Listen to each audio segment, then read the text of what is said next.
Bienvenidos a El Solidario Vive la Noticia. Aquí está el nuevo Solidario con todo lo necesario para entender la información y todos los argumentos en voces de los expertos para reforzar tu opinión.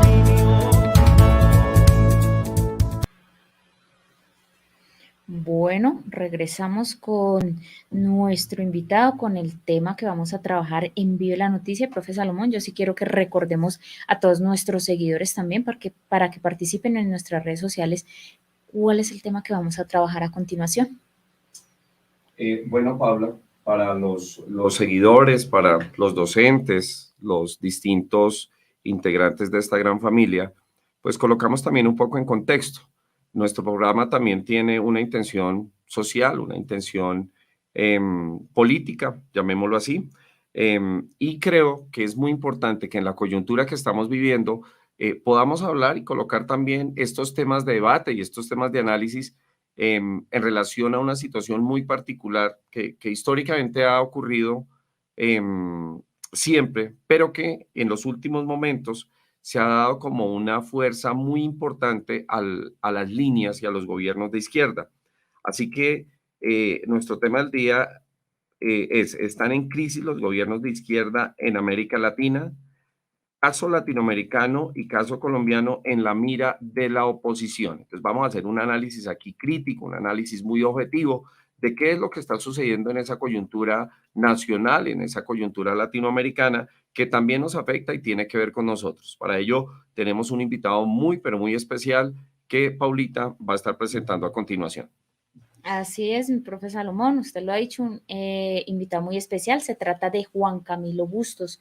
¿Quién es Juan Camilo? Él es politólogo especializado en temas de derechos humanos y desarrollo local. También candidato a magíster en derechos humanos, interculturalidad y desarrollo de la Universidad Pablo Olavide en Sevilla. Ya nos está aquí él comentando internamente de dónde queda esta universidad. Trabajó en entidades del gobierno como el Centro Nacional de Memoria Histórica, la Unidad de Víctimas, entre otras. Yo quiero darle la bienvenida a Juan Camilo y también, por supuesto, agradecerle que haya aceptado esta invitación. Juan Camilo, bienvenido a su programa El Solidario. Buenos días, ¿cómo están? Un saludo a todos y a todas. Bueno, profe, empiezan las preguntas, empiezan las dudas. Vamos a llevar a cabo este conversatorio porque sí hay muchas dudas acerca de este tema. Sí, así es. Y también invitar a los seguidores que si tienen preguntas, si tienen algunos datos que quieran compartir o preguntarle a Juan Camilo, pues miramos acá entre todos cómo le damos abordaje a esas inquietudes. Inicialmente, Camilo, sería muy importante colocar en contexto a nuestros seguidores en relación a qué es lo que ha sucedido en los últimos años con Latinoamérica, desde donde no se escapa Colombia, y es ese repunte y esa fuerza que han tenido los gobiernos de izquierda. Algunos con muchas expectativas, algunos con muchas esperanzas, incluso porque pues finalmente los gobiernos de izquierda nos han permitido un cambio y ese cambio pues obviamente no es fácil. ¿Qué es lo que ha pasado en el mundo, en Latinoamérica y Colombia en relación a esos gobiernos de izquierda, Juan Camilo? Bueno, yo creo que en términos generales esto es algo que viene ocurriendo al menos en América Latina desde comienzos de este siglo, desde los años 2000 estamos hablando de unas fuertes olas de transición democrática en América Latina hacia gobiernos de izquierda.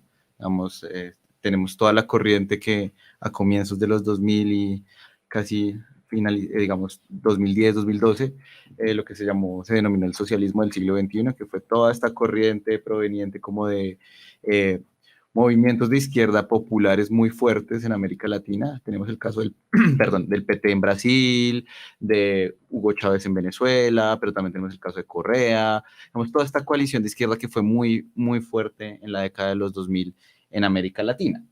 ¿Qué sucede?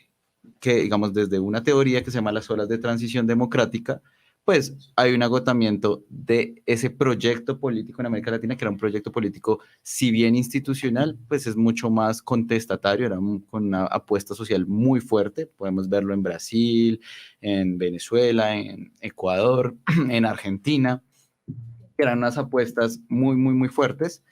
Y pero se agota, digamos, digamos, digamos, la democracia le cobra a la izquierda los errores que tiene, digamos, en el ejercicio del poder, que son comunes, que suceden, y pues viene una ola que se va mucho más hacia la derecha, ¿no? Entonces vemos el caso de Bolsonaro en Brasil, en Ecuador vemos el caso de, que es curioso, lo de Lenin y ahora lo de Lazo. Sí. Y digamos que, bueno, también pasa en otros países, ¿no? En Argentina llega Macri, por ejemplo.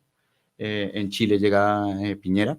Entonces, digamos que se mueve mucho hacia la derecha, que digamos es algo que no era común en Colombia. ¿Qué sucede? A estos gobiernos de derecha les termina pasando exactamente lo mismo, solo que en un tiempo más corto, ¿no? Que hay una especie de malestar social respecto a las políticas sociales, económicas, claro, porque veníamos de unos gobiernos con unas políticas sociales muy fuertes, unas políticas económicas, digamos, más equilibradas en términos de ciertas dinámicas, y cuando llegan los gobiernos de derecha, pues esto implica un desescalamiento de toda esta política, ¿no?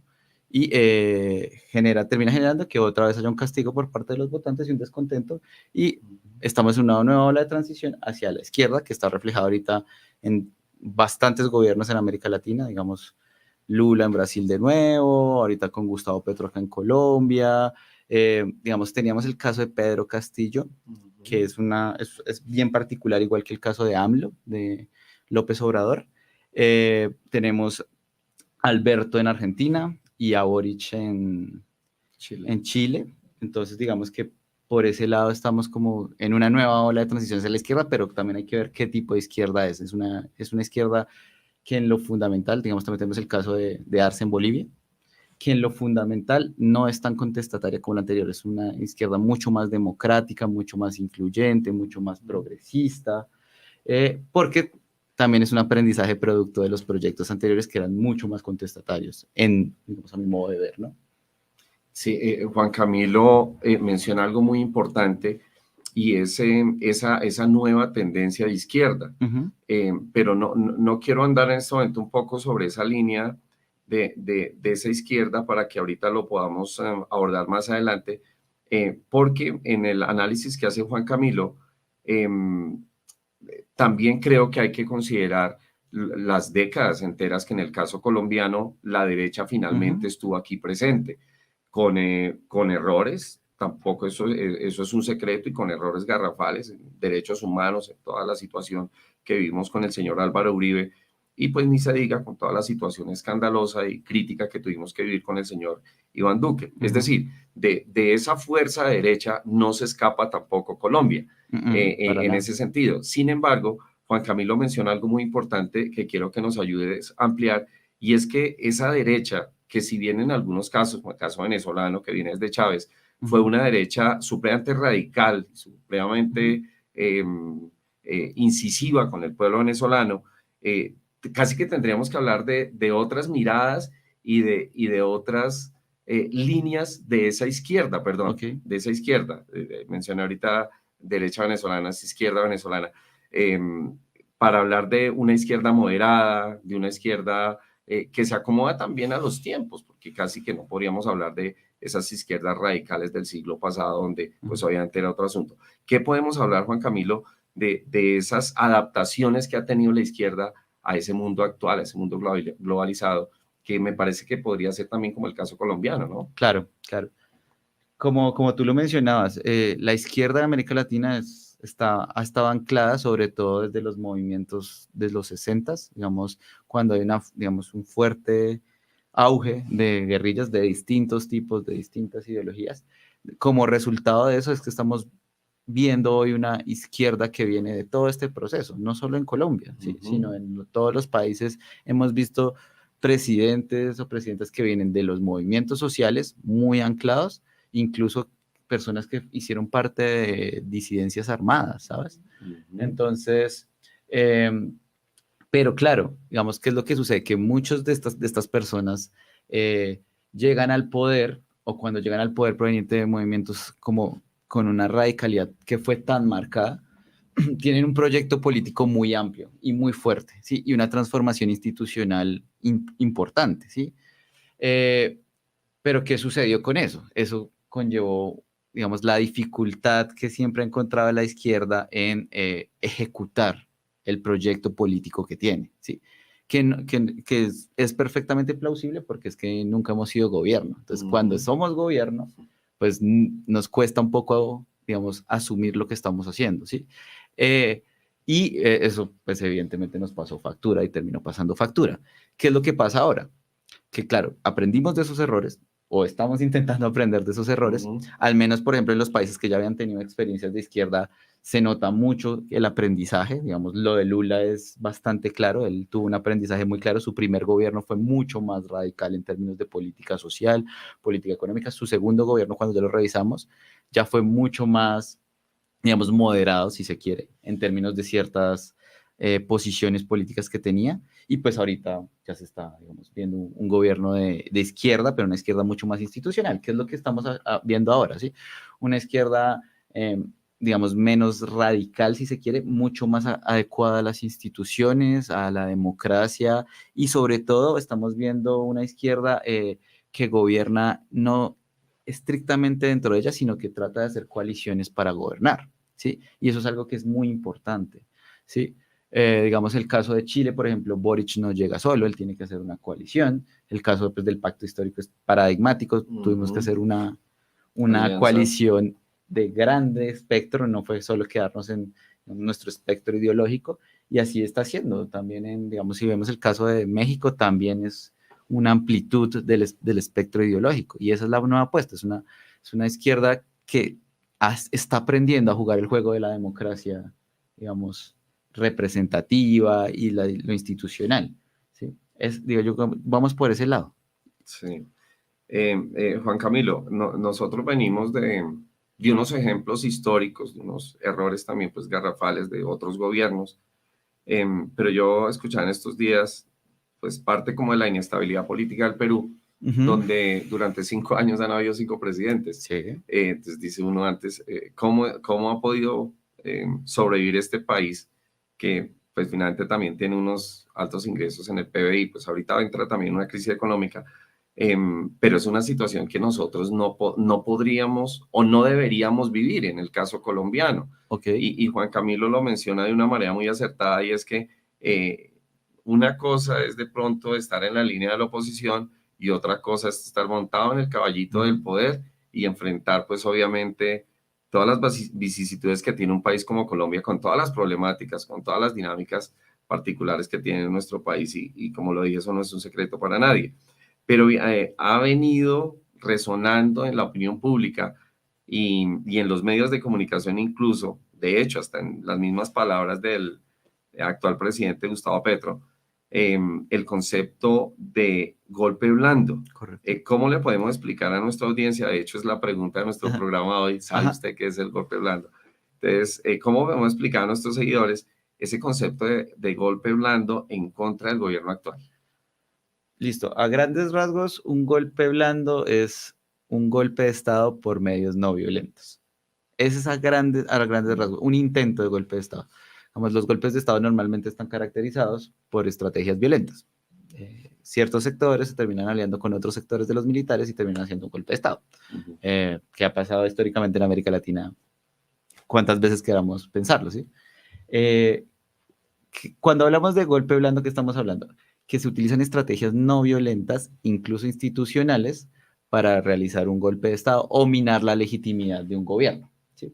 En este caso, cuando Gustavo Petro habla de un golpe blando, se está refiriendo específicamente a ciertas instituciones que hacen ejercicios de control político en el país, que están minando la legitimidad no solo del gobierno y de funcionarios del gobierno, sino también de congresistas que son de la bancada del gobierno, ¿sí? Entonces, digamos, en este caso, pues no es un secreto, estamos hablando específicamente de la Fiscalía y de la Procuraduría, ¿sí? Que son dos entidades que, pues, han tenido choques claros y visibles con, digamos, las estrategias de gobierno, a eso se refiere. Pero, digamos, yo también quiero colocar de plano que en este caso no es solo estas instituciones, sino que la legitimidad de ese accionar, tanto de Barbosa como de Cabello, está en otros lados, ¿sí? También, y a mí me gustaría mucho darle como énfasis al papel que tienen en estos momentos los medios en esa legitimidad de esas posiciones que tienen estas distintas entidades, ¿sí? Que ha sido muy importante, ¿no? Es el papel de los medios en este momento, en ese golpe blando, si le queremos decir así, es fundamental, de los medios masivos y tradicionales de comunicación, porque le están dando una legitimidad a estas posiciones que ven el accionar del gobierno como ilegítimo y que pues están promoviendo de una forma, si queremos decirlo, por debajo de cuerda, minar la legitimidad del gobierno de Gustavo Petro, y lo están haciendo de una forma abierta y notoria y clara. Entonces, digamos, a eso se refiere con un golpe blando, a grandes rasgos. El concepto normalmente habla de lo institucional, pero a mí me gusta meter otros factores externos, que en este caso yo siento que está siendo fundamental el ejercicio de poder de los medios masivos de comunicación. Y que esos medios de comunicación finalmente hacen parte pues de la tradición, de la tradición y los grupos económicos que han manejado finalmente este país. Pero como bien lo menciona Juan Camilo, de una manera rampante, casi no sé hasta qué punto de vista cuestionar también el espíritu ético que tendrían que tener los medios desde la objetividad, incluso hasta desde la misma racionalidad, porque creo que a nosotros como colombianos, a un país como este, garroteado por la guerra, garroteado por la pobreza, por tantas situaciones complejas, creo que dejar fluir este proceso político sería una gran apuesta para este país, porque sí se ha escuchado finalmente en la dinámica de torpedear, y lo hemos escuchado, de voces de la oposición directamente, hasta de militares que han terminado también haciendo su voto de opinión en ese sentido. Sin embargo, y ya saliendo un poco del contexto colombiano, vamos a mencionar ahorita algunos ejemplos de nuestros vecinos.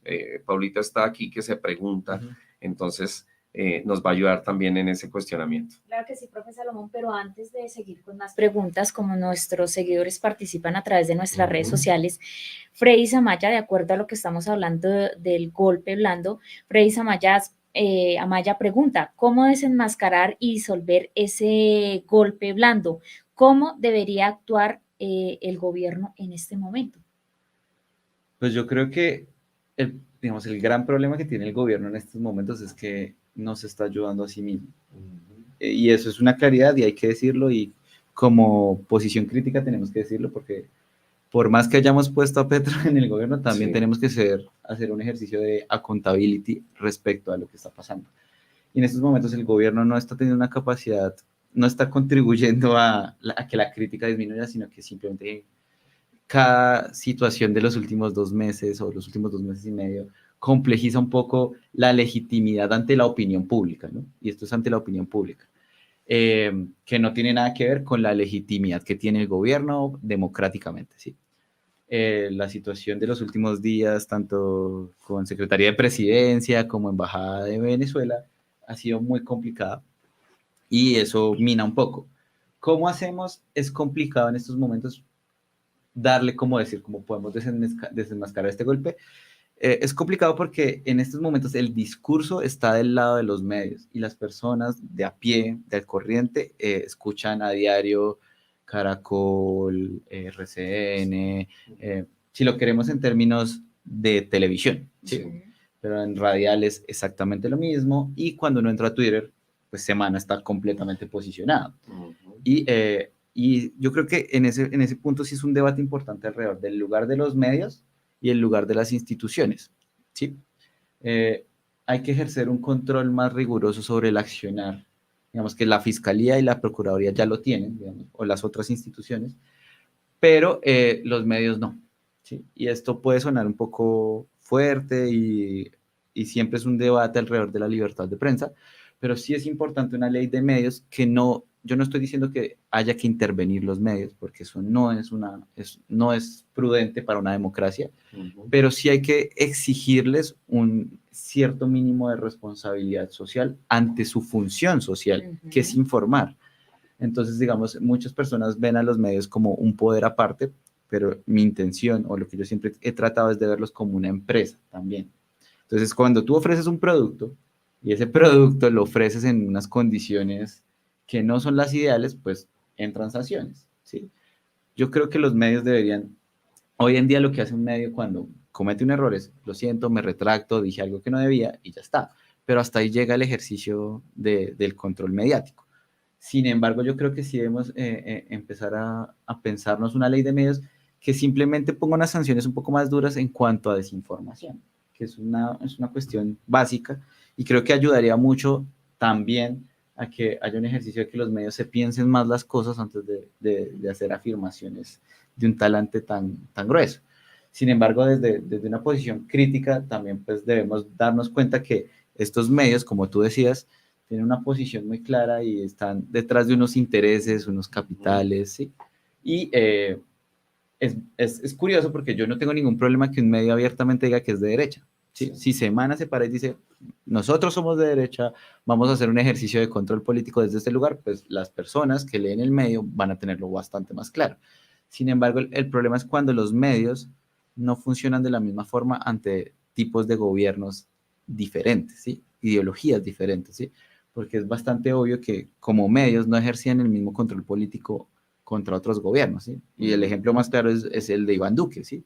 Iván Duque se gastaba una cantidad considerable de dinero en maquillaje mediático, control de daños mediáticos, e incluso había como personas del gobierno que tenían relación directa con ciertos medios masivos para ejercer como cierta revisión de ciertas particularidades de las noticias. Entonces, digamos que eso es algo que toca entrar a revisar. Y yo creo que sería muy importante ir por ese lado, pero pues también ser conscientes que el gobierno está cometiendo errores, pero que también desde ciertos sectores los están magnificando. Entonces, es importante tener claro eso, ¿sí? Que los errores sí hay que reconocerlos, pero también se puede corregir en el camino lo que está sucediendo. Claro que sí, Juan Camilo. Bueno, aquí también siguen opinando nuestros seguidores. Danny Thompson nos dice, los medios de comunicación social no tienen esa responsabilidad social de comunicar y garantizar que la información sea la adecuada y no la que convenga al que más pague. Esa es la opinión de nuestro seguidor. Y antes de salirnos un poquitico de Colombia, Juan Camilo, con este contexto que estamos haciendo, podríamos decir que el verdadero papel de la oposición es contradecir, digamos, todo o mirar como esa diferencia y sobre todo, y lo más importante, una objetividad que permita que gane el país y no los partidos. Pues yo creo que la labor de la oposición debe ser, como a grandes rasgos dice, ejercer un control sobre las políticas de gobierno al cual se está posicionando, ¿sí?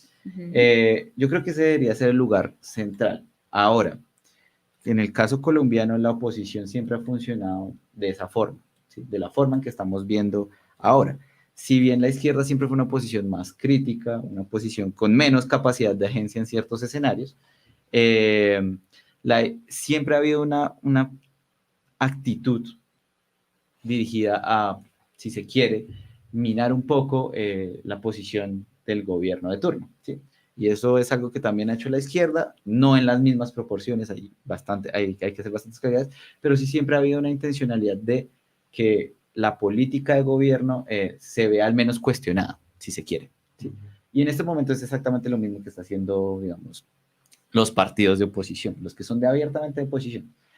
Lo que pasa es que en estos momentos hay una maquinaria mucho más grande por parte de esa oposición, ¿sí? Y se está notando a grandes rasgos, digamos, la lupa está puesta constantemente sobre cada acción mínima del gobierno, ¿sí? Que era algo que no estaba sucediendo antes, ¿sí? Antes los gobiernos podían hacer ciertas acciones de nivel medio o nivel incluso bajo y no había una lupa de gran alcance sobre ellos, pero ahora cualquier nombramiento está cuestionado, entramos a mirar la historia de esta persona, si dijo o tuiteó X o Y cosa, y eso es una nueva estrategia también como de la oposición.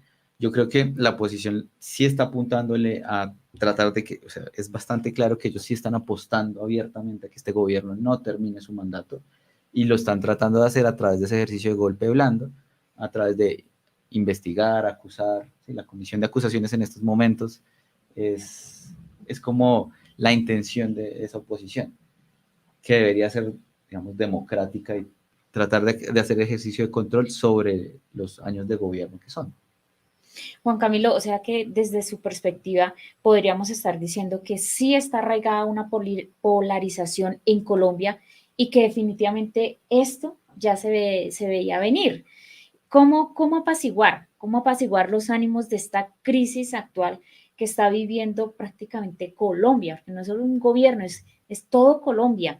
Y bajar esos ánimos tan exaltados, ya usted lo decía, ahorita se está investigando todo, desde lo más mínimo hasta lo más grande. ¿Cómo hacemos para apaciguar un poquito esos ánimos por los que atraviesa nuestro país? Yo creo que no es solo un fenómeno de Colombia, en general América Latina está completamente polarizada, ¿sí? Yo no veo una fuerza de centro muy potente en ningún país de América Latina, ¿sí? Acá es derecha contra izquierda, veámoslo casi desde México hasta Argentina, esa es la posición. Ahora, ¿cómo apaciguar los ánimos? Yo creo que el gobierno, en términos iniciales, tomó una decisión adecuada y fue concertar con distintos sectores.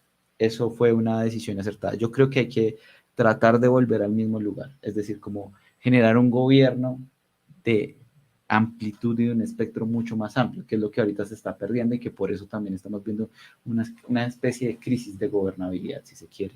Entonces yo creo que hay que empezar a volver a concertar con ciertos sectores que se están yendo y mostrarles que este gobierno efectivamente tiene en cuenta sus demandas, tiene en cuenta sus necesidades y sobre todo yo creo que es importante apaciguar un poco el ruido que hay alrededor del gobierno, ¿no? Y es como no dar la oportunidad para que se sigan prestando, digamos, este tipo de eventos que si bien pueden ser de importancia o no, sí minen un poco en la opinión pública la legitimidad que tienen alrededor del gobierno. Es muy importante empezar otra vez a concertar porque es que en estos momentos es importante que las reformas se tramiten, ¿sí? Y para que esas reformas se puedan tramitar, es fundamental que la sociedad civil esté viendo con buenos ojos lo que está haciendo el gobierno y con la realidad de lo que la intencionalidad del gobierno, ¿sí? Es eso. Bueno, aquí hay información de todo tipo y creo, por lo que están también participando aquí los seguidores, creo que también hay preguntas que vamos a seguir abordando porque Claro me que sí. parece muy interesante el análisis que nos está compartiendo Juan Camilo. No se nos vayan a despegar, no se nos vayan a ir finalmente de la audiencia. Vamos a hacer un pequeño corte y ya regresamos. Bueno, a las 10:36 de la mañana nosotros tenemos un debate muy importante acerca de este tema, pero antes de eso yo quiero dar un saludito rápidamente a todas las personas que están conectadas y por supuesto que están participando junto con nuestro invitado en el tema de hoy. Saludamos a María Elena Figuereo, a Linda Betulia González, a Alba Aurora Castro también, saludamos a Freddy Zamaya, él ahí muy pendiente y participando también de nuestro programa, a Dani Thompson, saludamos también a Jorge Alexander Córdoba, saludamos a Marta Patricia Garzón, a Elkin Humberto López, a Karen Lizeth Rojas, a Ligia Castillo también, ella siempre muy conectada con la mejor información del solidario, a Miramar Bunker, Coplay Somos Todos, de ya conectada también con nuestro nuevo programa, nuestra nueva emisora, bueno, y a todas las personas que están ahí conectadas. Bueno, Juan Camilo, retomando un poquito el tema que estamos tratando el día de hoy, nos vamos a salir un poquito de Colombia, nos vamos para Perú. Hablemos un poquito como de esa crisis que se está presentando en el Perú, pues ya sabemos que es un caso donde la oposición y el desprestigio terminó finalmente encarcelando al expresidente Pedro Castillo. ¿Qué opina usted acerca de este tema tan sonado en Sudamérica? Yo creo que es complejo. Lo primero que hay que decir es que si bien una consideración muy personal, a Pedro Castillo usualmente se le asoció mucho con la izquierda, ¿sí? Sí. Y se decía abiertamente que era un presidente de izquierda y bueno. Yo creo que eso es parcialmente cierto, es decir, él venía de unos sectores campesinos muy fuertes y ese era su anclaje y era una opuesta política muy interesante y necesaria, digamos, para Perú. Sin embargo, también tenía posiciones políticas que eran muy conservadoras, ¿sí? Su posición frente al aborto era bastante clara y su posición ante, digamos, los sectores LGBTI era completamente retardataria, ¿sí? Es decir, era abiertamente homofóbico. Y eso también era complejo y eso también da un panorama que es importante en América Latina y es cómo la izquierda también se está posicionando ante ciertos temas. En Colombia no se ve, pero digamos en casos como México y en casos como Perú sí se ve un surgir de una izquierda con una cultura política muy curiosa, y es como somos de izquierda, pero también tenemos una cultura política muy conservadora y con unos arraigos que vienen de la colonialidad y del catolicismo muy marcados. Entonces, digamos, eso es por el caso de Perú. Sin embargo, ¿qué sucede con el caso de Perú? Era fundamental que hubiera una consolidación democrática con Pedro Castillo, que no sucedió. Digamos, a grandes rasgos lo que sucede es Pedro Castillo está envuelto en un escándalo de corrupción, como a muchos presidentes les sucede en América Latina, y él toma una decisión y es cerrar el Congreso, ¿sí? Que a grandes rasgos pues es una decisión que mina bastante la democracia. Su vicepresidenta se aleja de ese punto y simplemente lo que termina sucediendo es que la intención inicial era cerrar el Congreso con los militares y los militares terminan adjuntándose, digamos, a esta oposición y termina Pedro encarcelado y Dina termina asumiendo el control del gobierno. Esto es complejo por muchas razones. Sin embargo, yo creo que lo que ahorita es una crisis de legitimidad del gobierno en Perú, porque Dina, si bien hacía parte del gobierno, en un momento esto cambia abruptamente y ella se va a otro lado, completamente diferente. Sí, ella lo que argumenta y lo que ha venido argumentando recientemente es que ella está tratando de proteger la democracia. Y eso es parcialmente cierto. En estos momentos las instituciones peruanas es importante que tengan algún tipo de continuidad democrática. Sin embargo, la decisión que se tomó, digamos, sí hubo una especie de golpe de Estado, ¿sí? Es decir, la actitud que tomó Pedro Castillo también fue muy compleja y fue bastante cuestionable. Es decir, cerrar el Congreso no es algo que en el marco de una democracia es una decisión que se deba tomar, ¿sí? Y menos cuando la Constitución no lo ampara, ¿sí? Entonces, eso va a implicar ciertas dinámicas. Ahora, lo que está sucediendo en estos momentos es que Dina se está aferrando al poder, ¿sí? Y eso sí es muy complejo, porque ella no sigue el programa político necesariamente de Pedro, y eso es complejo. ¿Qué está sucediendo en estos momentos? No sabemos si va a haber elecciones todavía en Perú, ¿sí? Porque las demandas, claro, cuando sucede todo esto, las demandas de la sociedad son, necesitamos unas nuevas elecciones, que es una demanda muy válida, pero también hay que entrar a revisar qué tan buena es para una democracia que ha tenido 5 mandatos diferentes en un periodo de tiempo tan corto. Yo creo que es importante que sí se convoquen a las elecciones para darle una legitimidad a un nuevo gobierno, y sobre todo para quitarle como el cuestionamiento y la inestabilidad, porque es que en estos momentos Dina está gobernando sin vicepresidente, ¿sí? Y eso es algo complejo. Y sobre todo que su legitimidad no solo está cuestionada al interior del país y la gente salió a las calles a demandar unas nuevas elecciones, sino asimismo está cuestionada fuera del país, ¿sí? Dina es una presidenta que difícilmente está reconocida. De hecho, en estos días el Congreso aprobó una ley que le permite legislar desde afuera del país, o sea, como hacer su ejercicio de gobierno desde fuera del país, porque como no hay vicepresidencia, entonces cuando ya salga del país no va a haber una posibilidad de que alguien entre a reemplazar, a tomar sus labores inmediatamente, lo cual a mí me parece algo bastante complejo, porque significa que básicamente no están apuntando a generar una vicepresidencia más estable, y en estos momentos el Congreso no ha querido gestionar las nuevas elecciones, porque tienen que pasar por el Congreso en Perú. Entonces, en estos momentos hay una situación de crisis de legitimidad bien importante en el gobierno de Perú, porque Dina pues no es la presidenta electa, y digamos que si bien la línea de sucesión, si lo queremos decir, es la vicepresidencia, el pueblo peruano no está en esa línea, ni no la acepta, y su posición, digamos, tan cercana al golpe, digamos, es bastante cuestionada por muchos sectores campesinos, sobre todo. Yo quiero decir algo, Juan Camilo, y es un poquito como ampliar también la situación del hermano país del Perú, y es que la población peruana terminó en una encrucijada muy fuerte, y era por un lado elegir toda la tradición de Fujimori con la hija y con toda la carga de la corrupción que traía pues obviamente este expresidente de hace algunos años, o Pedro Castillo, un profesor de básica primaria, una persona que representaba clases populares, que evidentemente, y no lo digo porque sea docente, porque eso no tiene nada que ver, en su momento terminaron manejando el poder ciertos hilos de la democracia y de la élite peruana, pero finalmente quien representaba era Pedro Castillo. Perú se divide en 3 grandes regiones: la región metropolitana, que es la capital y toda la parte industrial, la selva, que es la parte del contacto con Colombia también, y la sierra. La sierra es la zona campesina, la zona popular, toda esta dinámica que pues le dio finalmente y democráticamente la fuerza para que Pedro Castillo fuera presidente.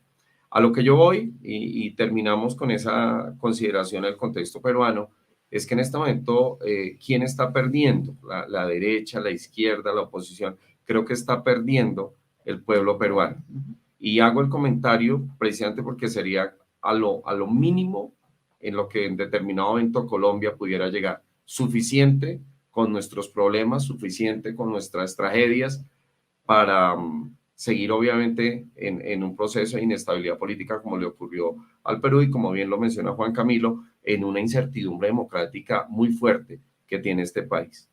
De una u otra manera, ese es como el contexto para que la gente de pronto también comprenda la situación del vecino país, pero hay una reseña muy particular con el caso brasilero, que es lo que Paulita en este momento también nos quiere compartir. Así es, profe Salomón. Bueno, de Perú vámonos para Brasil, porque el presidente Lula da Silva tampoco se escapa de estas críticas. El último escándalo pues, se refirió a los opositores que le cuestionaron fuertemente ese acercamiento que tuvo con Nicolás Maduro. ¿Qué opina usted de esto, Juan Camilo? Pues yo creo que es una estrategia que utiliza la derecha muy común en América Latina. Eso no es nada nuevo. Cualquier acercamiento con Venezuela se estigmatiza porque se está legitimando una dictadura, etcétera, etcétera. Sin embargo, yo creo que en el caso de América Latina y sobre todo de países que tienen fronteras con Venezuela, es fundamental que haya una relación diplomática. Y eso sí es algo que no se debe cuestionar. Es fundamental porque hay grandes problemas en las fronteras. Y es fundamental que gobiernos como Colombia, como Brasil, tengan una cercanía diplomática con Venezuela. Yo creo que el caso de Brasil es que en estos momentos es un país también extremadamente polarizado. Las elecciones se definieron por una cantidad de votos mínima, ¿sí? Que era algo que desde los análisis políticos no se esperaba. O sea, se esperaba una elección sí que ganara cerrada, pero no a ese nivel. Y eso lo que implica es que en estos momentos básicamente es el bolsonarismo contra el sector de Lula. Eso en estos momentos es así. Y los sectores de derecha, además porque esta no es una derecha cualquiera, ¿sí? Digamos, la derecha de Brasil si bien se hizo elegir como de forma democrática, sus posiciones políticas no son tan democráticas, ¿sí? Ellos apuntan a un gobierno con una fortaleza militar bastante fuerte, digamos, que se militaricen las calles, que se restrinjan ciertas libertades individuales y los derechos humanos también se vean un poco laxos, si se quiere, la aplicación de los mismos. Esta no es una derecha cualquiera, es una derecha que va a utilizar cualquier estrategia para deslegitimar un gobierno que está elegido democráticamente a duras penas, con una aprobación bastante corta, digamos, en términos de las elecciones, porque Lula gana con muy poco, eso es una realidad. Y es importante que Lula también tenga en cuenta eso. Es importante que tenga presente que un porcentaje muy importante de su población no está de acuerdo con él, ¿sí? Porque eso también, y eso es lo que él está tratando de hacer. Y por eso está una nueva izquierda, que se da cuenta que tiene que tener en cuenta las demandas de unos sectores que no son los que están ahí.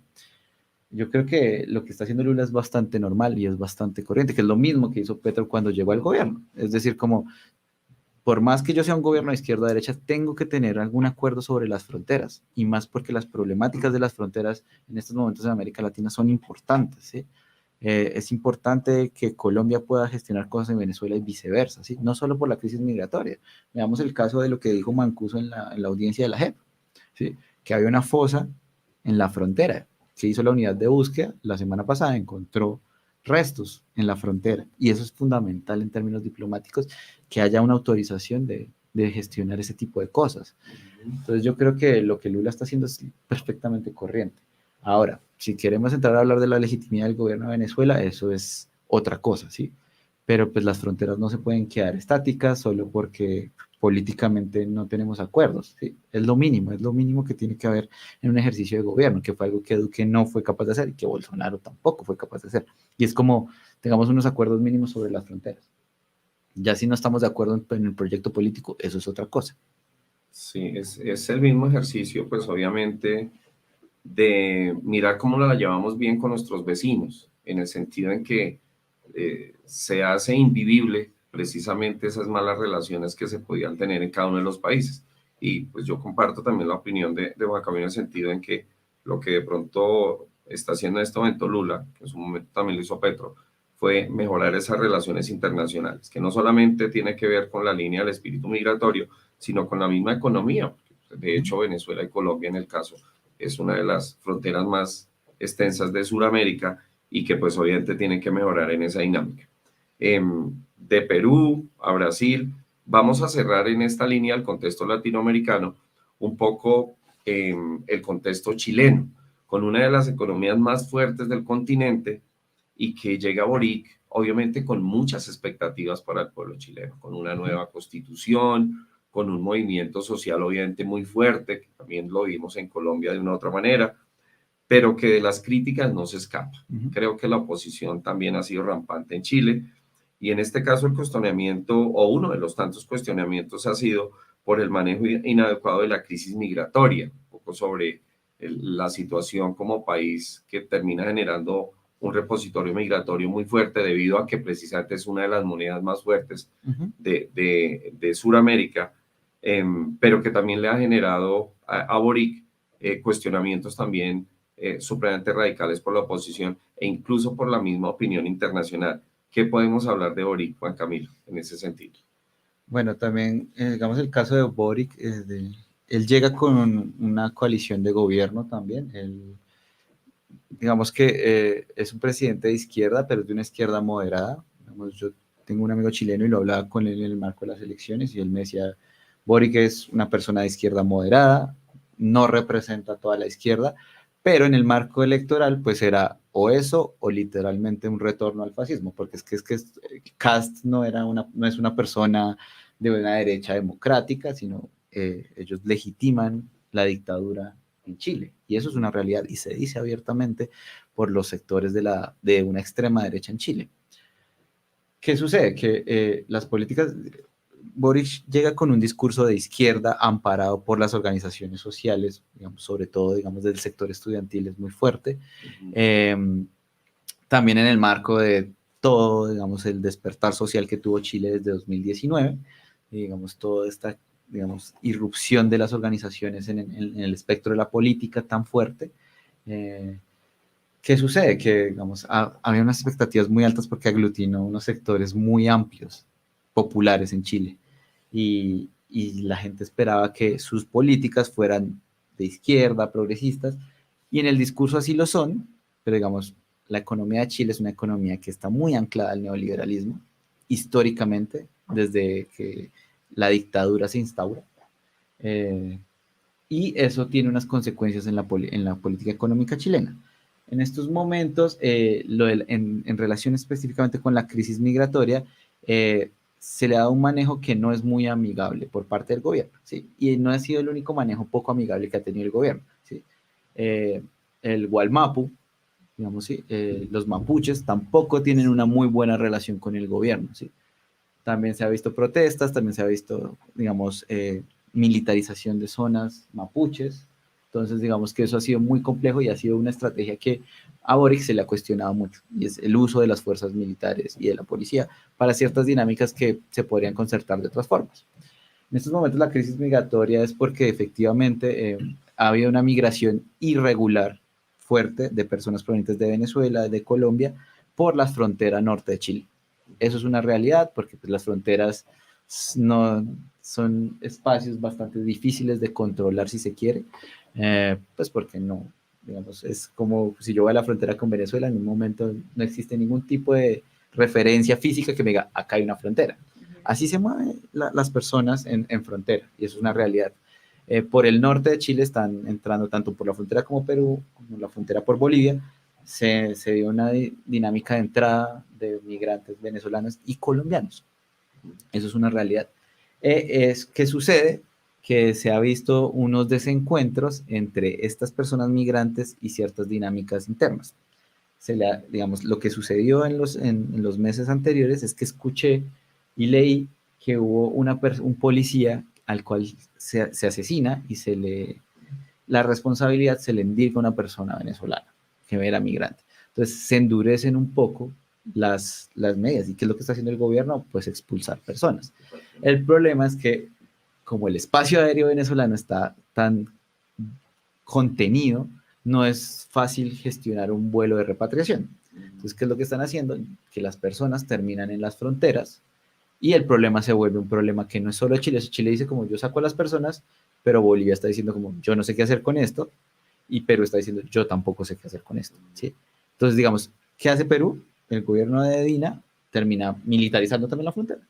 Entonces, digamos que a los ojos de la migración internacional, esto es una crisis y es una actitud muy compleja, porque es que básicamente el respeto a los derechos humanos se está viendo muy cuestionado, ¿sí? Porque, y fue la única solicitud que hizo el gobierno venezolano, que también tomó una posición bastante extraña respecto a las situaciones, como respeten los derechos humanos de nuestros nacionales.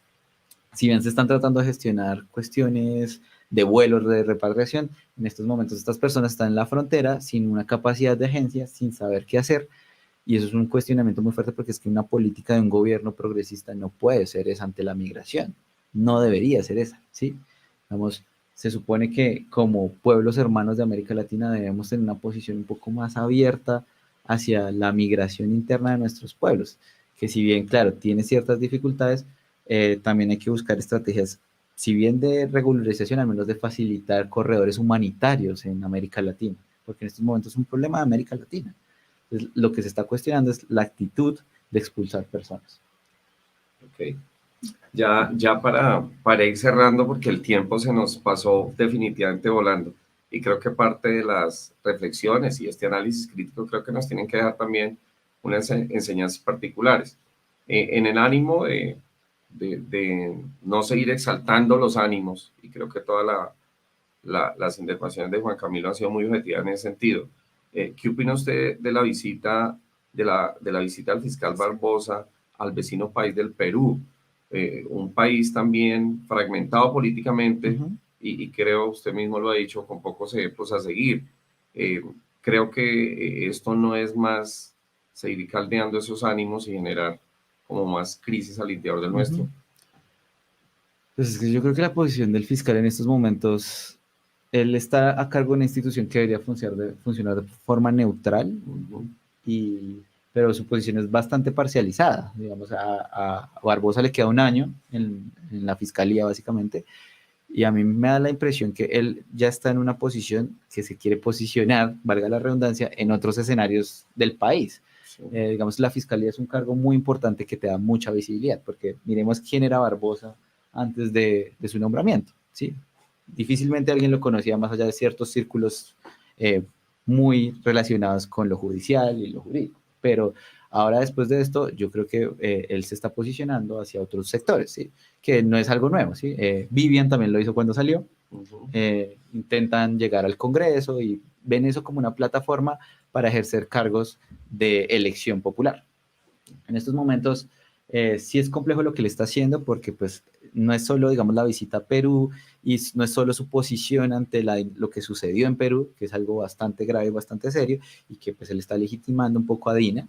De cierta forma dice que se actuó en derecho, lo cual es parcialmente cierto, pero eso no contribuye al que haya, buenas relaciones diplomáticas entre Colombia y Perú. En este momento las relaciones entre Colombia y Perú están completamente complejas. Ha habido notas diplomáticas de un lado, notas diplomáticas del otro, diciendo que no quieren injerencia en los asuntos internos, cuando sí es un problema, o sea, para Colombia sí es un problema la situación de Perú. Pero pues obviamente esto lo que termina haciendo es generando una articulación muy escasa entre las instituciones en Colombia, ¿sí? Y esto no contribuye, o sea, en estos momentos la relación entre presidencia y fiscalía está rota, completamente rota. Tanto así que cada solicitud que se hace de un lado se niega del otro, entonces como que, y cualquier cosa que en términos judiciales promueve el gobierno, es un no rotundo por parte de la fiscalía. En parte es lo contrario, ¿sabes? Como que empiezan a investigar por cualquier cosa a cualquier persona que esté relacionada con el gobierno o que haga parte de la banca de gobierno. Y eso no está mal. Si las personas cometieron un delito, hay que investigarlo, eso Claro. es bastante claro. Pero ¿por qué no ponemos la misma mirada sobre los delitos que cometen otros sectores políticos, ¿sabes? Porque la fiscalía siempre, y la procuraduría está en una posición bastante similar, porque las investigaciones solo se están enfocando tanto por personas del pacto histórico o personas de partidos afines al gobierno o personas que hacen parte del gabinete de gobierno. Eso es complejo, ¿sí? Y eso no contribuye a la estabilidad democrática del país. Esa es mi posición, ¿sí?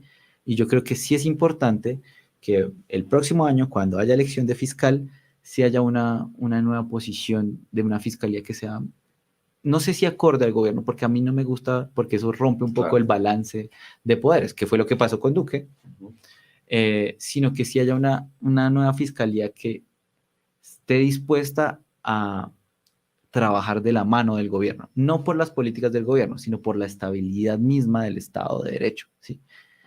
Es eso, va por ese lado. Yo creo que la próxima fiscalía es una elección muy importante en el país y es importante que sea un fiscal o una fiscal que responda a distintos, que deje tranquilo a distintos grupos y sectores sociales, no solo al gobierno, ¿sí? Sino que también la derecha tenga algunos, no haya reparos sobre, digamos, la trayectoria de esa persona. Eso es muy importante.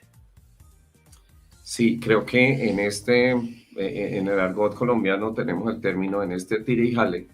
Creo que todos estamos perdiendo, no solamente por la misma crisis interna de la política colombiana, sino también por la misma política internacional y la economía internacional que también nos está mirando.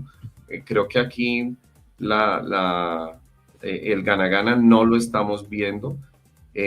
Eso no implica de que de los sectores sociales, o en el caso de los maestros, tampoco es algo vetado de que un grupo mayoritario de docentes pusimos sobre las esperanzas de este país un presidente. Entonces es muy triste mirar como unas reformas que proyectan aspectos muy positivos en relación a la salud, en relación a lo laboral, finalmente se están hundiendo, y se están hundiendo porque hay una mayoría en el Congreso de una oposición rampante que creo que en determinado momento, y lo digo desde mi mirada como maestro, no están mirando con los ojos de país, sino con los ojos de partidos o de unas verdades absolutas que nosotros sabemos que no existen. Pues Camilo, ese fue nuestro espacio al cual está también totalmente invitado en otras oportunidades, pero queremos que desde su mirada también como politólogo, como defensor de los derechos humanos, me les dé un saludito a los maestros, a los oyentes, precisamente para que entiendan de que estos temas son claves, que los manejemos en nuestras clases, en el trabajo cotidiano, precisamente porque la política la hacemos todos, y creo que, vuelvo y repito, como sectores populares tenemos mucho que ver ahí para respaldar, para mirar objetivamente y para sacar adelante obviamente nuestras comunidades. Entonces le dejo los micrófonos para que se despida y me le dé el saludito a los seguidores, Juan Camilo. Bueno, de antemano agradecerles mucho por el espacio. Fue muy entretenido y muy importante también la discusión de los temas. De antemano decirle a los docentes y las docentes que es importante en estos momentos, suena raro, pero no claudicar ante el gobierno, es decir, hay que arropar como sectores sociales en estos momentos. Hay un llamado a arropar al gobierno, también a ser críticos con él en lo que tengamos que hacer, porque eso es lo que nos hace ser de izquierda, yo creo, y es que no comemos entero siempre, ¿sí? El electorado de derecha siempre le va a permitir lo que sea a sus gobiernos. Nosotros, como oposición crítica, lo vamos a arropar mientras podamos, pero también tenemos que exigir y decirle como, acá estamos para también decirte como, esto no está tan bien, necesitamos eso. Arropar la reforma laboral, yo creo que en estos momentos es fundamental, ¿sí? La reforma a la salud, yo creo que mal que bien algunas cosas se van a gestionar, pero arropar la reforma laboral y seguir, digamos, en la lucha diaria, porque al fin y al cabo la política la hacemos, digamos, las personas también de a pie, es lo que tú dices, pero sin duda alguna somos nosotras las personas que terminamos asumiendo todo lo que sucede en otros espacios, ¿sí? Entonces también importante arropar al gobierno en esos momentos y sobre todo como izquierda seguir siendo con nuestra posición crítica siempre. Bueno, Juan Camilo, muchísimas gracias de verdad por esta charla que hemos tenido para todos nuestros asociados, para nuestros seguidores. Y antes de irnos, yo sí quiero compartir el resultado de la encuesta, profe Salomón y Juan Camilo, acerca del tema que estábamos trabajando. La pregunta era, ¿sabe usted qué es un golpe blando? El 37% dice que sí, el 63% dice que no. Eso quiere decir también que debemos de pronto un poquito como contextualizarnos, leer, analizar, y ya lo decíamos en las palabras que decimos los colombianos, ¿no? No comer cuento a lo que nos dicen, no dejarnos creer tampoco mucho de ese amarillismo de los medios de comunicación, que ahí es donde estamos fallando también como pueblo. Entonces, pues ojalá después de esto quede más claro cuáles son las intenciones de ciertos sectores. Correcto. De legitimar ciertos espacios democráticos en este país. Entonces mi invitación es analizar, a leer y a no comer cuento ni a pasar todo entero. Profe Salomón, antes de irnos. Sí, no, que lo mencionaba acá nuestro invitado, y es que la idea que después de este análisis tengamos un poquito más de conocimiento acerca de qué es el golpe blando, que creo que sí, se alcanzó a ampliar, y no solamente el caso colombiano, sino otros también. Pues me despido, un saludo muy fraterno a todos los seguidores, decirles que sigan conectados con Coolplay, y pues en determinados momentos aquí, delante de cámaras, en otras opciones detrás de cámaras, estará acá el Comité de Comunicaciones para acompañarnos. Chao, chao, y que tengan un feliz fin de semana.